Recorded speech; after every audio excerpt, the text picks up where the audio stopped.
An 8-year-old boy, torn from the brink of death not once but 3 times, returns with a revelation that will shatter your understanding of life, death, and the shadows lurking in our future. Charlie Carter's encounter with Jesus was not just a story of hope, but a chilling warning of a darkness threatening to consume us all. Let us dive into his harrowing journey, a tale of radiant light, unimaginable despair, and a mission to save humanity that begins now.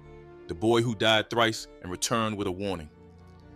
In 1997, the Carter family began their Sunday like any other. The morning was calm, the roads were quiet, and life felt predictable. Linda and Greg Carter had just left church, spirits lifted by the peaceful service. They were driving home with their son buckled safely in the back seat.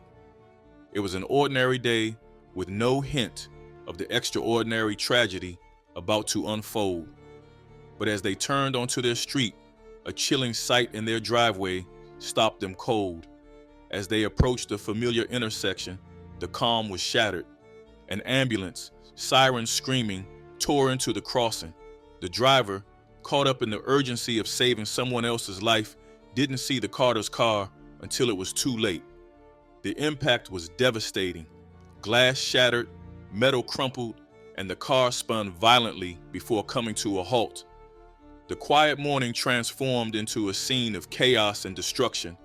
First responders arrived quickly, but the damage was severe. Greg Carter died on impact, leaving Linda and their son's fates uncertain. Linda, pinned in the wreckage, was gravely injured but alive. Their son, however, showed no signs of life. Paramedics fought desperately to revive him, but their efforts seemed futile. At the hospital, he was declared clinically dead. His small heart had stopped beating. Linda, barely conscious, learned her husband was gone and now faced the unbearable loss of her child. Then, against all odds, the boy's heart began to beat again. This defied medical expectations, but was only the start of his battle. Within hours, his heart stopped twice more. Each time, the medical team worked relentlessly to pull him back from the brink of death. It was as though he was caught between two worlds, one pulling him away and another desperately holding him here. By the third revival, doctors could only marvel at the boy who had technically died 3 times, yet continued to survive. Survival came with a price. His brain had been deprived of oxygen during these episodes, and doctors warned that if he woke up, he might face significant brain damage. The boy Linda knew might never be the same, but Linda refused to give up hope. She spent every moment at his bedside, her prayers raw and desperate. Weeks turned into months, and he remained in a coma, sustained only by machines. To the medical team, it seemed his spirit had left, leaving behind a fragile body that refused to let go. But Linda held on, her hope unwavering. During those agonizing weeks, one question loomed. Where was he during this time? What could a boy who had technically died 3 times have experienced? When he finally woke up, his account would astonish everyone. His brush with death was extraordinary. He described a place bathed in radiant light, so vivid and alive it defied description. This wasn't the hazy tunnel of light often recounted in near-death experiences. It was a realm filled with warmth and peace. He recalled figures emerging from the light, people he instinctively recognized but had never met. Among them were 2 children who seemed familiar, yet he had no explanation for why.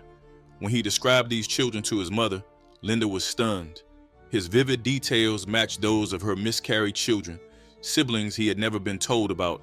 The realization was overwhelming, leaving Linda grappling with a mixture of grief and wonder. How could her son, who had never known of their existence, describe them so precisely? He also spoke of encountering a figure of indescribable light and love. He recognized him immediately as Jesus. The presence was overwhelming yet comforting, filling him with peace. Jesus didn't speak in words, but conveyed messages directly to his mind. He showed him glimpses of his future and gave him a mission to share his experience and bring hope to others. But not all of his visions were comforting. He saw a world consumed by darkness, a place where despair and suffering reigned. It was a chilling warning, a vision of what could come if humanity strayed too far from the light. The transition back to life wasn't gentle. He described being pulled away from the radiant realm and thrust back into his battered body. When he opened his eyes, the bright hospital lights greeted him, a stark contrast to the beauty he had just left. Doctors and nurses were stunned. The boy who had defied death 3 times was awake and speaking. His recovery defied all expectations. As he recounted his experience, his words carried a weight far beyond his 8 years. He spoke with a calm certainty that left listeners questioning their understanding of life and death. Skeptics dismissed his account as a hallucination, a product of a brain deprived of oxygen, but even they struggled to explain how he knew about his lost siblings or the profound depth of his descriptions. Linda found solace in her son's account, especially his assurance that her husband Greg was at peace. Yet she couldn't shake the larger questions. Why had her son been sent back while Greg remained in the radiant realm? Was there a reason, or was it simply chance? For her son, the answers didn't seem to matter. He had a purpose now, one he was determined to fulfill. Charlie's recovery was nothing short of miraculous. Doctors had warned of severe neurological damage, yet he emerged intact, his mind sharp and his spirit strong. He spoke of his purpose with conviction, sharing his story with anyone willing to listen. He believed his experience was a message, a reminder of life's fragility and the importance of faith and love. His account challenged beliefs and inspired hope.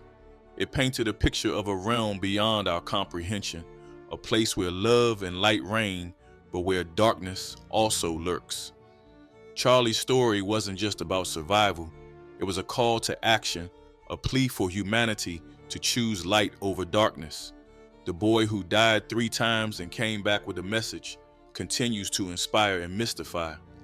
His journey raises profound questions about life, death, and what lies beyond. And though the answers may remain elusive, one thing is clear. Charlie Carter's story is a testament to the power of hope, resilience, and the unexplainable mysteries of existence. Charlie was not like other boys his age. After all, how many 8-year-olds could claim they had seen something beyond this world? But his story wasn't just about a miraculous glimpse into heaven. No, it was much more. A journey that revealed beauty, love, and a truth so chilling that it left an indelible mark on his young soul. It started with the accident, a family road trip that veered into tragedy, leaving Charlie trapped between life and death. While his parents prayed over his fragile body in a sterile hospital room, Charlie's spirit was somewhere else entirely. He remembered waking up in a place so radiant and warm, it defied words. No pain, no fear, just a perfect peace, the kind you don't just feel, you become. But that peace didn't last long. As Charlie marveled at the golden light and felt the embrace of what he could only describe as heaven, visions began to flood his mind. At first, they were like snapshots, images of people and places he didn't recognize, strangers in towns he'd never been to. But the scenes quickly turned darker, more vivid. He saw cities falling into chaos, buildings crumbling, and despair etched onto the faces of countless souls. The earth, once vibrant, was now cloaked in a shadow that swallowed everything in its path. Amid this despair, a glimmer of hope shone through. A single, fragile light. It flickered faintly, but didn't go out. Jesus himself pointed to it, as if to say, "This is what matters." Charlie didn't hear words, but felt the meaning in every fiber of his being. This light wasn't just hope. It was the antidote to the darkness, fragile yet unstoppable if nurtured. Then came the message, silent but unmistakable. Jesus impressed upon Charlie a purpose that would define the rest of his life. You have to go back. The boy didn't want to. Who would? Earth was a place of pain, confusion, and loss. Here in this celestial realm, there was only love, warmth, and clarity. But Jesus' presence was firm. It wasn't cruel or commanding. It was the kind of love that made disobedience impossible. Charlie understood. He had to return and share what he had seen, the truth of heaven, the power of hope, and the stakes of ignoring them. One normal day was about to change the Carter family forever. The dark truths hidden in the past. The golden light was gone, replaced by a darkness that was heavy and consuming. He found himself standing in an endless void, unsure of where he was or how he had arrived. The warmth and peace of the ethereal realm had vanished, leaving behind a chill that seeped into his very being. Then, without warning, the void came alive.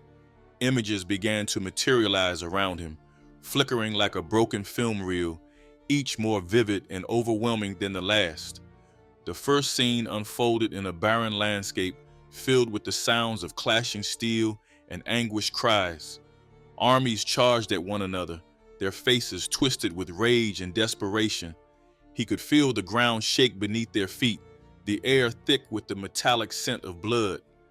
He wanted to look away but couldn't.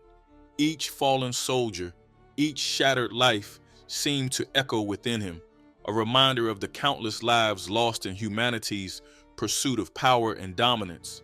The scene shifted, and he was plunged into the chaos of a burning city. Flames roared through the streets, consuming everything in their path. Families huddled together, their faces streaked with soot and tears as they watched their homes crumble to ash. He felt their fear and helplessness as if it were his own. The cries of children, the anguished wails of mothers, and the hollow stares of fathers burned into his memory. It was a suffering so profound that it seemed to seep into the very fabric of time. As the visions continued, he was shown more of humanity's darkest moments. He saw the horrors of slavery, where men, women, and children were treated as property, stripped of their dignity and hope. He saw the atrocities of genocide, entire communities erased in acts of unspeakable cruelty. He witnessed famine and poverty, where countless lives were lost, not because of nature, but because of human greed and indifference. Each scene was a brutal reminder of the choices that had led humanity down such devastating paths. But it wasn't just the grand tragedies of history that he saw. He was shown smaller, quieter moments of pain. A child bullied in a schoolyard, an elderly man ignored and forgotten, a young woman crying alone in the darkness. These scenes were just as haunting, their simplicity making them all the more poignant. They were a reminder that the weight of human choices didn't always come from great events, but from the countless small actions that rippled through time, leaving scars on the world and its people. His heart grew heavier with each vision.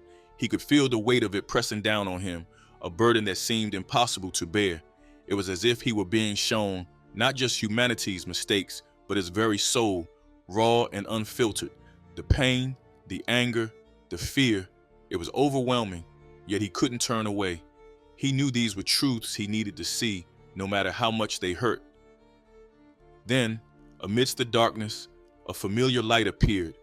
It was dim at first, a faint glimmer against the overwhelming shadow, but it grew steadily brighter. Jesus stood before him again, his presence both a comfort and a challenge. His eyes, filled with a sorrow that seemed infinite, met his, and he felt an overwhelming urge to weep. "This is what has been," the voice resonated deep and somber. "These are the choices humanity has made, the paths it has walked. Each act, no matter how small, ripples through time, shaping the world and its people." He wanted to speak, to ask why he was being shown these things, but the words wouldn't come. He felt paralyzed, trapped by the enormity of what he had witnessed. It was as if he were being asked to carry the weight of all humanity's sins, to bear them on his small, fragile shoulders. Jesus' gaze softened, though the sadness never left his eyes. "You see the weight of their choices, the pain they have caused, but do you see the hope that remains?" The boy blinked, confused. Hope? Amidst all this darkness? He searched the visions still swirling around him, desperate for a glimpse of light. At first he saw nothing but despair, but then, slowly, he began to notice the moments of kindness that had been hidden within the chaos. A soldier helping a wounded enemy to safety. A mother sacrificing her own meal so her child could eat. Strangers coming together to rebuild a community after a disaster.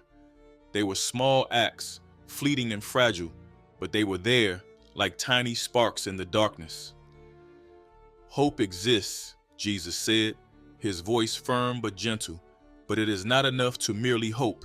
Humanity must learn from its past, from its mistakes. Tell me, child, do you think they have? He hesitated. How could he answer such a question? The weight of what he had seen pressed down on him, making it hard to breathe. Humanity's history was a tapestry of contradictions, woven with threads of both cruelty and compassion. Could he truly say that people had learned, that they had changed? I don't know, he thought, though the words didn't leave his lips. His silence was answer enough. Jesus' expression didn't change, but there was a flicker of something in his eyes. Disappointment, perhaps, or understanding. The path forward is not certain, he said, his tone heavy with meaning.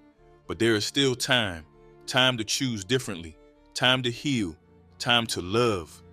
The words hung in the air, a challenge and a promise. Charlie felt a spark of something deep within him, a determination he hadn't known he possessed. He didn't understand why he had been chosen to see these things, but he knew one thing. He couldn't let the weight of humanity's past crush him. He had to believe in the possibility of redemption, even if it seemed impossibly far away. As the visions began to fade, Charlie felt a sense of clarity he hadn't had before. The darkness was still there, a shadow that would always linger, but so was the light. And in that light, he saw the potential for something better, a world where the mistakes of the past didn't have to define the future. The darkness returned, and Charlie's heart sank. He thought the worst had passed, but the void around him told a different story. This time, the images were sharper, closer, as if they were unfolding right before his eyes. The light that had once guided him now revealed a world he recognized, his own. Yet, what he saw wasn't the simple, peaceful life of Willow Creek. It was a stark and jarring vision of modern times, stripped of its facade to reveal an undercurrent of violence, greed, and ignorance. The first scene appeared like a vivid painting brought to life. Charlie stood in a bustling city, its towering skyscrapers reaching toward the heavens, yet casting long shadows over the streets below. He watched as people hurried past one another, their faces buried in glowing screens, oblivious to the world around them.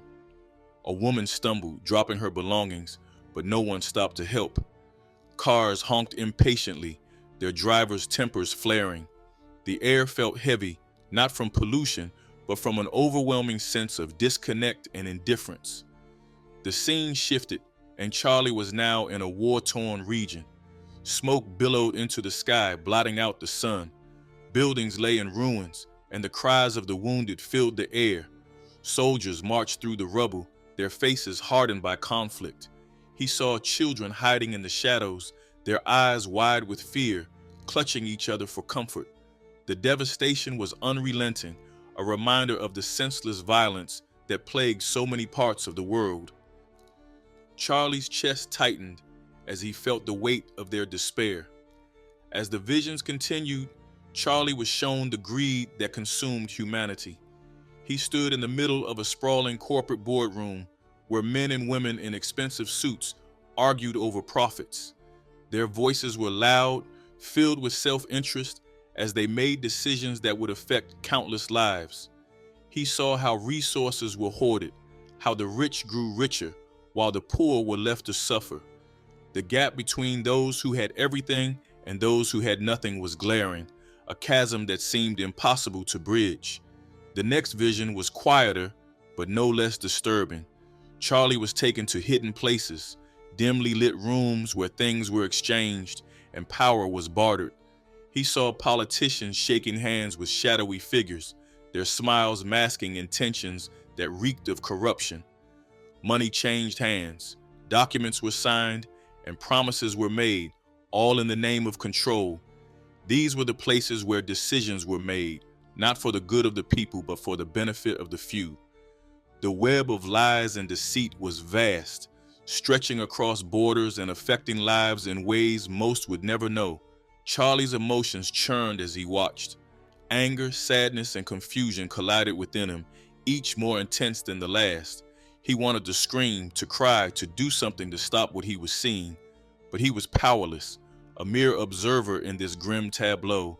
The weight of it all pressed down on him, threatening to crush his spirit. He felt tears streaming down his face as the enormity of humanity's flaws consumed him. "Please," he whispered, though his voice barely carried in the void. "I can't take this anymore. Let me go back." The light returned, and with it the figure of Jesus. His presence was as commanding as before, but now it carried an edge of urgency. He stepped closer to Charlie, his eyes filled with both sorrow and resolve. "You must see," he said, his voice firm but not unkind. "You must understand what has been hidden, what festers in the hearts of men. Only then can you grasp the full scope of what must be done." Charlie's knees buckled, and he fell to the ground. "Why?" he cried, his voice breaking. "Why do I have to see this? It's too much. I'm just a kid. I can't fix this." Jesus knelt before him, his gaze steady and unyielding. "You are not here to fix it, Charlie. You are here to witness, to carry this truth back with you, to share it. What you do with this knowledge is your choice, but you cannot turn away from it." The boy's sobs quieted, though his tears continued to fall. He felt the weight of Jesus' words settle over him, a burden he wasn't sure he could bear. But deep within, a flicker of determination began to grow. If he had been chosen to see these things, there had to be a reason. He couldn't let the darkness consume him. He had to find a way to carry the light back with him. The visions shifted again, this time to show acts of resistance and hope amidst the chaos. Charlie saw people standing up against injustice, risking everything to fight for what was right. He saw communities coming together to help those in need, strangers offering kindness in moments of despair. These acts were small compared to the scale of the problems, but they shone brightly in the darkness like stars in a moonless sky. Jesus rose, his figure towering yet gentle. "Remember what you have seen," he said, his voice resonating with authority. "The world is not beyond redemption, but it teeters on the edge. Humanity must choose its path. You have seen the worst it has to offer, but you have also seen its capacity for good. Carry this knowledge and let it guide you." Charlie nodded, though his heart still felt heavy. He didn't know how he could carry such a responsibility, but he understood that he had no choice. The visions had changed him, and there was no going back to who he had been before.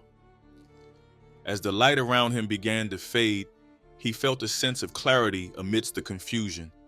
The path ahead would be difficult, but it was one he had to walk. As we continue, Charlie's visions grow more intense, and the choices he must make will shape his future, a glimpse into a future we fear. The void gave way to a turbulent landscape. The air itself seemed alive, charged with an energy that made his skin tingle. Before him stretched a horizon unlike any he had seen. Dark clouds churned, blotting out the sun, and the ground trembled beneath his feet. This was not a vision of the past or the present. It was something far worse, a glimpse into a future steeped in fear and chaos. The first images unfolded in rapid succession. Towering waves crashed against once thriving coastal cities, swallowing them whole. He could almost hear the screams of people caught in the flood, their desperate cries muffled by the relentless roar of water. Fires raged through forests, turning them into barren wastelands. The air was thick with ash, and the earth beneath it cracked and crumbled, as if it too had given up. Then came the wars. Nations rose against one another, their weapons more terrifying than anything he could have imagined. Explosions lit up the sky, their fiery glow casting long shadows over the devastated land. Soldiers marched through desolate streets, their faces hardened and their hearts seemingly untouched by the destruction they left behind. Civilians cowered in fear, torn between fighting for survival and succumbing to despair. The scenes grew more personal, cutting deeper than the vast images of global destruction. Families were torn apart, their love replaced by suspicion and anger. Parents turned against children, siblings against one another, each driven by fear or greed. Communities that once stood together now crumbled under the weight of mistrust. People hoarded what little they had, their desperation blinding them to the needs of those around them. The vision shifted again, showing the consequences of humanity's choices. The earth itself seemed to rebel against its inhabitants. Crops withered in the fields, rivers ran dry, and once bustling cities became ghost towns. He saw people wandering aimlessly, their faces gaunt and their eyes hollow. Hunger and thirst drove them to acts of cruelty, each trying to take from the other in a bid to survive. The world had become a place of desolation, where hope was as scarce as the resources people fought over. His chest tightened as he watched. The weight of the images pressed down on him, making it hard to breathe. He wanted to scream, to look away, but the vision held him captive. Deep down, he knew he was being shown these things for a reason, though the purpose felt as distant as the horizon he stared at. As the chaos unfolded, a familiar presence appeared beside him. Jesus stood silently, his face a mixture of sorrow and resolve. The boy turned to him, desperation in his eyes. "Why?" he managed to whisper. "Why does it have to be like this?" Jesus didn't respond immediately. Instead, he gestured toward the scenes before them. "This is not what must be," he said, his voice steady and filled with gravity. "This is what will be if humanity continues down its current path. The choices they make today shape the world of tomorrow." The words hit hard. He turned back to the vision, his eyes searching for even the faintest glimmer of hope. Amid the darkness, he saw flashes, brief moments where people chose love over fear, compassion over greed. A woman shared her last piece of bread with a starving stranger. A group of neighbors rebuilt a home destroyed by fire. These acts were small, almost insignificant against the vastness of the destruction, but they were there. "They can choose differently," Jesus said, as if reading his thoughts, "but it will not be easy. Fear and greed are powerful forces, but so are love and faith. Humanity has the capacity for both. The question is which they will embrace." The vision began to shift, growing darker and more chaotic. Leaders stood before their people, their voices filled with promises of safety and prosperity, yet their actions betrayed them. Corruption spread like a disease, infecting every corner of society. Truth was twisted, turned into a weapon to divide rather than unite. His heart ached as he realized how deeply fear had rooted itself in the hearts of men. Jesus stepped closer, his presence grounding the boy amidst the chaos. "This is the warning," he said, his tone heavy with meaning. "What you see is not inevitable, but it is possible. Humanity's future is not yet written. It is a story they must write together, with every choice they make." He nodded, though the weight of what he had seen threatened to crush him. The images began to fade, leaving behind a silence that felt both oppressive and freeing. He turned to Jesus, his voice trembling. "What can I do? I'm just one person. How can I change any of this?" Jesus placed a hand on his shoulder, his gaze steady and filled with compassion. "You cannot change the world alone, but you can be a light in the darkness. You can choose love even when it is hard. You can remind others of the power they hold within themselves. Change begins not with nations, but with individuals." The words settled over him like a balm, soothing the raw edges of his fear. He didn't fully understand how he could carry such a burden, but he knew he had to try. The future he had seen was terrifying, but it wasn't set in stone. There was still time to choose differently, to create a world where love and compassion triumphed over fear and greed. As the light around him began to fade, he felt a strange sense of clarity. The path ahead would be difficult, filled with challenges he couldn't yet imagine. But he also felt a spark of hope, a belief that even the smallest actions could ripple outward, creating waves of change. And in that hope, he found the strength to face whatever lay ahead. The light dimmed, and the weight of the visions he had witnessed seemed to settle deeper into his bones.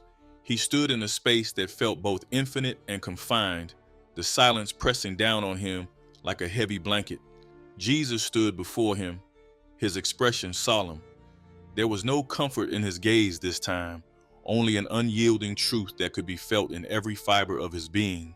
"You have seen what has been, what is, and what could be," Jesus began, his voice carrying the gravity of 1,000 storms. "But there is more you must understand." His heart sank. He wasn't sure he could take anymore. Every vision had chipped away at the innocence he once carried, replacing it with a crushing awareness of humanity's flaws. Yet he knew he had no choice but to listen. Jesus' presence demanded it. "Most will not listen," Jesus said, his words cutting through the silence like a blade. "They will see the signs, hear the warnings, and still turn away. They will choose ignorance, comfort, and greed over the truth. And because of this, the consequences will be severe." As he spoke, the space around him transformed. He found himself standing in a barren wasteland, the air thick with smoke and ash. The ground beneath his feet was cracked and lifeless, stretching endlessly in every direction. In the distance, he could see figures moving aimlessly, their forms gaunt and shadowed. They were neither alive nor dead, caught in a torment that defied comprehension. "This is what awaits those who continue to choose darkness," Jesus said, his tone unyielding, "not as punishment from above, but as the natural result of their choices. The world will break under the weight of their greed and apathy, and they will break with it." His eyes filled with tears as he took in the horrifying scene. He could feel the despair emanating from the wandering figures, their suffering a palpable force in the air. This was no ordinary pain. It was the kind that came from within, a punishment born of regret and realization too late. The vision shifted again, and Charlie was now in a city consumed by chaos. Fires raged in the streets, and the sound of breaking glass and distant screams filled the air. People fought over scraps of food, their faces twisted with desperation and rage. He saw families torn apart, their love replaced by suspicion and anger. The division was absolute, the darkness complete. Jesus' voice broke through the cacophony. "This is the path humanity has chosen, and this is where it will lead. But it is not too late. There is still a chance to turn back, to choose differently. But that choice must come soon." Charlie turned to Jesus, his voice trembling. "What can I do? I'm just a kid. How can I change any of this?" Jesus' gaze softened, though the sorrow in his eyes remained. "You are not alone, Charlie. You carry a light within you, as does every person, but most have forgotten how to let it shine. Your task is to remind them, show them what you have seen, tell them what you have learned. It will not be easy, and many will not listen, but even one spark can ignite a flame." The space around them shifted once more, and Charlie found himself standing on the edge of a cliff overlooking a vast, dark ocean. The water churned violently, its waves crashing against jagged rocks below. It was a stark and unwelcoming sight, yet something about it felt final, as if it represented the culmination of all he had been shown. Jesus placed a hand on Charlie's shoulder, his touch both grounding and electrifying. "The burden I place upon you is great, but so is the potential within you. You must return to the world and share what you have seen. Speak the truth, even when it is hard. Shine your light, even when the darkness feels overwhelming, for it is in the darkest moments that light is needed most." Charlie nodded, though his heart felt heavy with the weight of the task ahead. He didn't know how he would do it, but he understood that he had no choice. The images he had seen, the truths he had learned, were too powerful to keep to himself. If there was even a chance to change the course of humanity, he had to try. "Will they listen?" he asked, his voice barely more than a whisper. Jesus' expression was unreadable as he answered, "Some will, many will not, but that is not for you to decide. Your task is to plant the seeds. Whether they grow is up to them." The light around them began to shift, growing brighter as the scenes of desolation faded. Charlie felt a warmth returning, a faint reminder of the peace he had felt at the beginning of this path. Yet, he knew that peace would not last. The world he was returning to was far from perfect, and the path ahead would be fraught with challenges. As the brightness enveloped him, Jesus' voice echoed in his mind. Go now, Charlie. Carry the truth with you. And remember, even in the face of darkness, there is always hope. With those final words, the light consumed him, and Charlie felt himself falling, not in fear, but in surrender. He didn't know where he would land, but he knew his purpose now. The horrifying message he carried wasn't just a burden, it was a call to action, a chance to change the world before it was too late. Charlie sees a frightening future ahead, carrying the weight of the truth as he moves forward on his path. A miracle boy faces reality. The light began to shift again, but this time it wasn't leading to another vision or revelation. Instead, it started to pull away, unraveling like threads from a tapestry. He felt the warmth receding, replaced by a growing emptiness that made his chest ache. Panic set in as he realized what was happening. He was being sent back. No, he cried, his voice trembling with desperation. Please don't send me back. I want to stay here. It's peaceful here. I'm safe here. Jesus stood before him, his expression both compassionate and resolute. Your time here is not yet, he said, his voice firm but kind. There is much for you to do in the world you came from. Your path there is not finished. He shook his head, tears streaming down his face. I can't. It's too hard. The things I saw, I can't face them. Please, let me stay. Jesus knelt down, his gaze steady and filled with understanding. I know you are afraid, but the strength you need is already within you. You have seen the darkness, yes, but you have also seen the light. Remember that. Carry it with you. It will guide you. Before he could protest further, the light around him grew blinding, and he felt himself falling. It wasn't the peaceful drift he had experienced earlier, but a forceful, almost jarring descent. The warmth and serenity of the realm he had been in were gone, replaced by a cold, heavy sensation that enveloped him entirely. The next thing he knew, his eyes fluttered open, and the sterile, white ceiling of the hospital came into view. The beeping of monitors and the hushed voices of nurses filled his ears, grounding him in the reality he had left behind. His body felt foreign, heavy and sluggish, as if he were trying to move through water. Pain flickered in the edges of his awareness, but it was dull compared to the weight in his chest. Charlie, a voice gasped, breaking through the haze.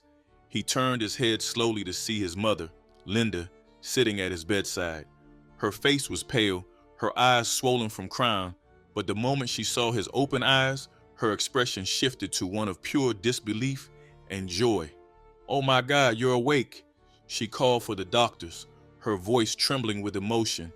Within moments, the room was filled with people, nurses, doctors, and his father, Greg, who stumbled into the room as if he couldn't believe what he was seeing. He's awake, Greg whispered, his voice breaking. He's really awake. The medical staff quickly surrounded him, checking his vitals and murmuring in amazement. They spoke of miracles and unexplainable recoveries, their scientific reasoning failing to account for what had happened. All he could do was lie there, his mind racing as he tried to reconcile the serene realm he had just left with the chaos of the hospital room. Linda clung to his hand, tears streaming down her face as she whispered prayers of gratitude. Greg stood nearby, his hand on his son's shoulder, his eyes glistening with unshed tears. For a moment, the weight of their relief and joy made his chest tighten. He had been given back to them, and they didn't even know how close he had come to staying away forever. As the hours passed and the initial shock subsided, he found himself retreating inward. He listened as his parents and the doctors spoke in hushed tones, but their words barely registered. His mind was consumed by the visions he had seen and the task he had been given. How could he explain any of it? Would they even believe him if he tried? When Linda finally asked, her voice soft and tentative, "What happened, sweetheart? Do you remember anything?" He hesitated. The weight of the truth felt too heavy to share, especially in that moment. He shook his head slowly, avoiding her gaze. "I don't know," he mumbled. "It's all blurry." His mother nodded, her relief palpable. "That's okay, honey. You don't have to remember right now. We're just so glad you're here." But he did remember. He remembered everything. The light, the visions, the voice of Jesus, and the horrifying truths he had been shown. The burden of that knowledge weighed heavily on him, making him feel older and more fragile than he ever had before. He wanted to tell someone, to unburden himself, but fear held him back. What if they thought he was crazy? What if they dismissed it as a dream or a hallucination? Over the next few days, as his body grew stronger and the color returned to his cheeks, he remained quiet about his experience. His parents chalked up his silence to the trauma of the accident, but he knew better. He wasn't ready to share what he had seen. Not yet. The world felt too loud, too overwhelming, and he needed time to process it all. Late at night, when the hospital was quiet and the lights were dim, he would close his eyes and try to recapture the feeling of the peaceful realm. He would replay Jesus' words in his mind, trying to find strength in them. "You are not alone," he had said. "Carry the light within you." But even those words couldn't erase the fear that lingered in his heart. He knew he had a purpose now, a task that seemed impossibly large for a 10-year-old boy. And yet, he also knew that he couldn't ignore it. The light within him might have been small, but it was there, waiting to grow. All he had to do was find the courage to let it shine. The hospital room was quiet except for the faint hum of machines.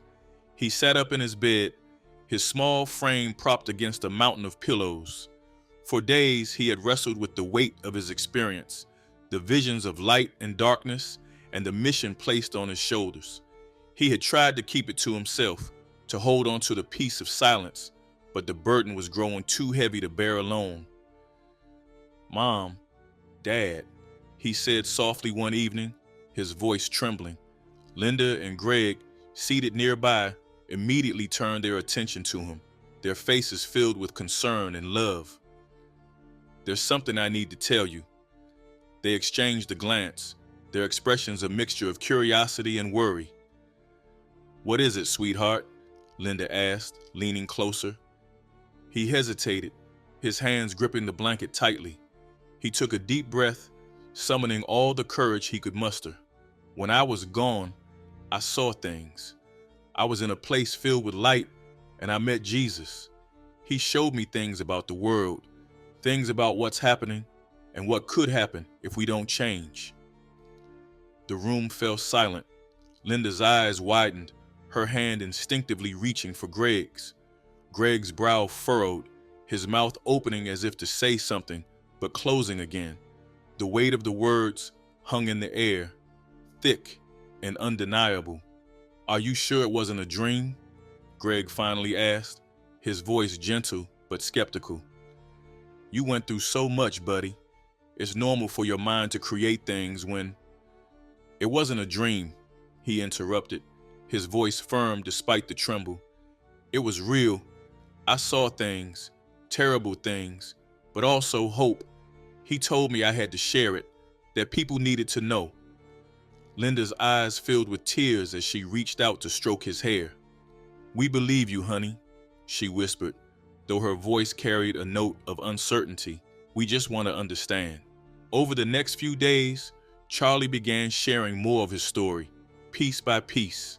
He told his parents about the visions of humanity's darkest moments, the warnings of what could come, and the glimpses of hope that remained. Linda listened intently, her face a canvas of emotions, while Greg nodded, though his skepticism lingered. The weight of Charlie's words was impossible to ignore, even if they were hard to fully grasp. Word of Charlie's return began to spread throughout the small town of Willow Creek.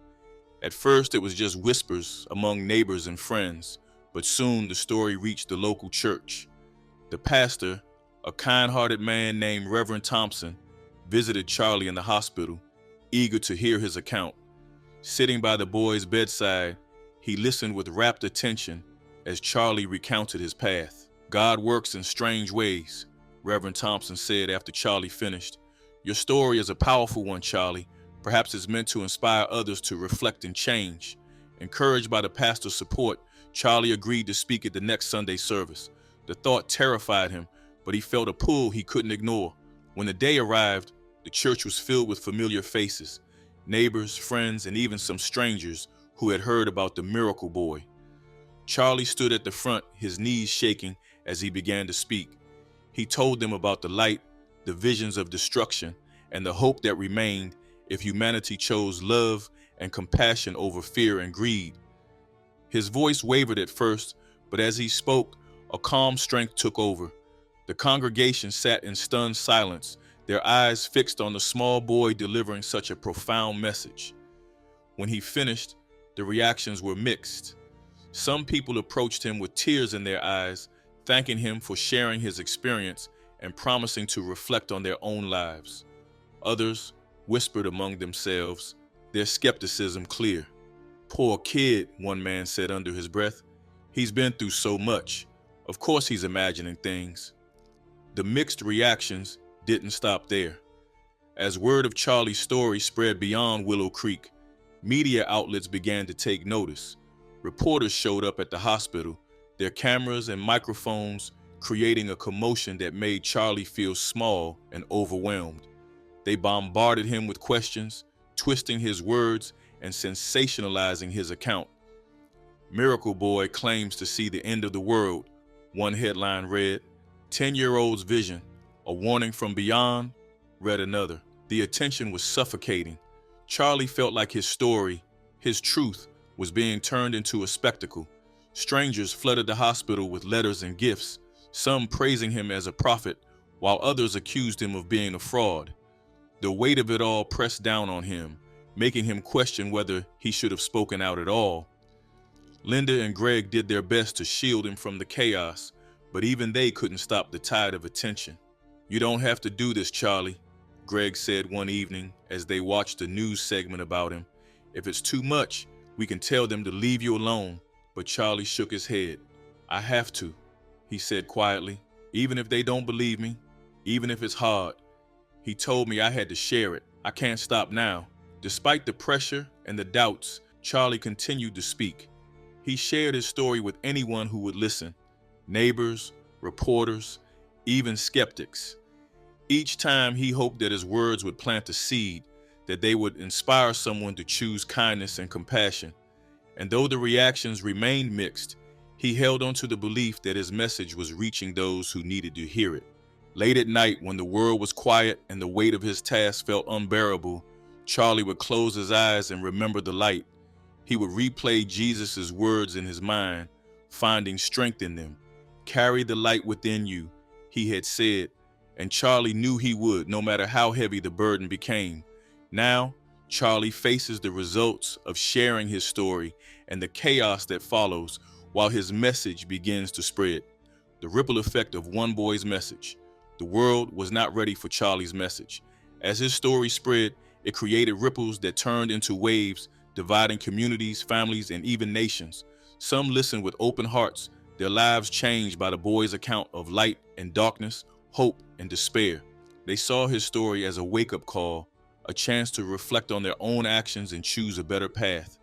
Churches filled with people seeking guidance, neighbors reached out to one another in kindness, and movements for compassion and justice sprang up in unexpected places. But for every person inspired by Charlie's words, there was another who dismissed them outright. "It's a child's imagination," skeptics argued, their voices loud and scornful. "A tragic accident and a vivid dream, nothing more." On television and social media, debates raged. Experts dissected his story. Psychologists theorized about trauma-induced visions, and commentators mocked the prophet child for his naivety. The more Charlie's message spread, the more polarized the world became. The boy had become a symbol, of hope to some, of delusion to others. For Charlie, the division was both heartbreaking and overwhelming. He hadn't asked for this responsibility, yet he couldn't ignore it. The things he had seen, the truths he carried, were too urgent to stay silent about. But the weight of it all was immense. The media's relentless scrutiny, the judgment from strangers, and even the doubts whispered by people he once trusted made him feel like a tiny ship lost in a stormy sea. Still, he found strength in the message he had been given. Charlie's faith, once simple and childlike, had deepened into something unshakable. He spent hours reflecting on the visions, praying for guidance, and finding solace in the quiet moments when he could still feel the faint warmth of the light he had known. Those moments reminded him why he couldn't give up, even when the world seemed intent on tearing him down. As months turned into years, Charlie's life changed in ways he never imagined. He was no longer just a boy from Willow Creek. He was a figure people looked to for inspiration or derision. Invitations poured in from around the world to speak at conferences, to share his story with leaders and communities, to appear on global platforms. Each time he stepped onto a stage or faced a camera, his heart pounded with nerves, but he pushed through, driven by the knowledge that his words could make a difference. The more he spoke, the more he realized that the message wasn't just about warning people of what might come. It was about urging them to see the choices they made every day, the small acts of kindness or cruelty, the moments of compassion or indifference. Every choice matters, he would say, his voice steady despite the weight of the world on his shoulders. The future isn't set in stone. It's being written right now by each of us. Some days were harder than others. The ridicule and backlash never fully went away, and Charlie often felt like he was shouting into a void. But then there were the moments that reminded him why he couldn't stop. A letter from a stranger who had chosen to forgive someone after hearing his story. A small town that started a community garden to share food with those in need. A child who told him they wanted to grow up and help the world, just like you. The impact of Charlie's message rippled outward, but the divisions it revealed only seemed to deepen. In some places, people united in a shared desire to create a better world. In others, fear and greed tightened their grip, driving wedges between friends and families. Political leaders used his story as a tool, some embracing it to push for change, while others weaponized it to sow distrust and gain power. Despite the chaos around him, Charlie's resolve never wavered. He had seen the worst humanity could become, but he had also seen its potential for greatness. Those glimmers of hope, no matter how small, were enough to keep him going. And so he continued to speak, to urge people to choose love over hate, compassion over indifference. One evening, standing before a crowd of thousands at a gathering in a bustling city, Charlie delivered what would become his most powerful speech. His voice, though still young, carried the weight of someone far older. "I didn't ask for this," he began, his words echoing through the quiet crowd. "I didn't ask to see the things I saw or to carry this message, but I was given it for a reason, and I believe that reason is you." He paused, letting the words settle before continuing. "I saw a world divided, a world consumed by fear and greed, but I also saw hope. I saw people choosing to help instead of harm, to build instead of destroy. Those choices, those moments are what will decide our future. Not me, not some grand miracle. Us, together." The crowd erupted into applause, some moved to tears, others standing in silent solidarity. Charlie's plea resonated deeply, and in that moment, it felt as if the world might truly listen. But the story didn't end there.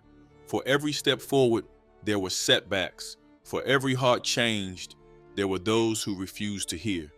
The battle for humanity's future was far from over, and Charlie knew it wasn't one he could fight alone. Still, he carried on, planting seeds of hope wherever he went. As the years passed, the world began to change, though slowly and unevenly.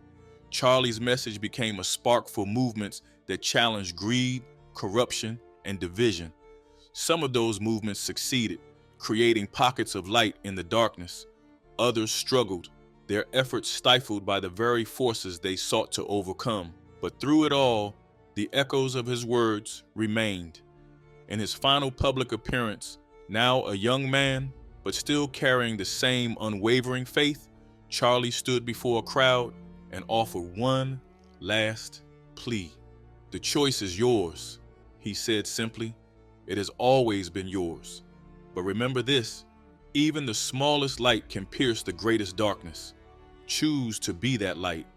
The story closed with an open ending, the final chapter unwritten. The boy who had once been burdened with a message he didn't ask for had become a symbol of hope and resilience. Whether humanity heeded his words remained uncertain, but one thing was clear.